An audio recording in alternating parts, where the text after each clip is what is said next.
Hello guys, so nandito na naman po tayo, si Danson Mira po. So ang gagawin po natin ngayon is mag-check na ulit tayo ng metrics natin tsaka ng steps natin. So check natin yung calories in, calories out, tsaka steps, tsaka weight natin ngayon. So let's get into the app po. So guys, nandito na po tayo sa app natin. So kung makikita nyo po yung pinakamalaking bilog, yan po yung calories burn natin, yung may icon na apoy. So, ang calories burn po natin ngayon is 2,492.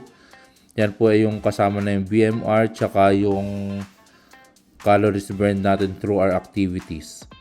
Tapos, ito pong nasa baba niyan na nasa left, makikita nyo po yung icon niya is sapatos. So, yun po is 3,643 steps. Yan po yung steps natin for today.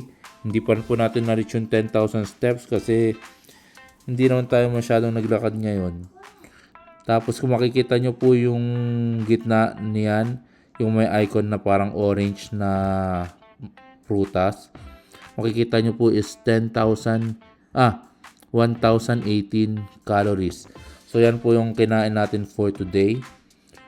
Tapos po ito pong nasa right niya na bilog, yung may timbangan na icon, is 243.4 pounds. Yan po yung timbang natin ngayon. So guys, yun lang po. Hello po guys. So yun po yung mga metrics natin for today. So at least kahit pa paano nabawasan tayo ng 0.5 pounds. Mabagal man lang pagkakabawas pero it's still a weight loss. So I'm happy with it na rin po. At please follow, like, comment, and share my everything on my social media. Nasa description below po lahat ng social media account ko. At hanggang dito na lang po. Paalam!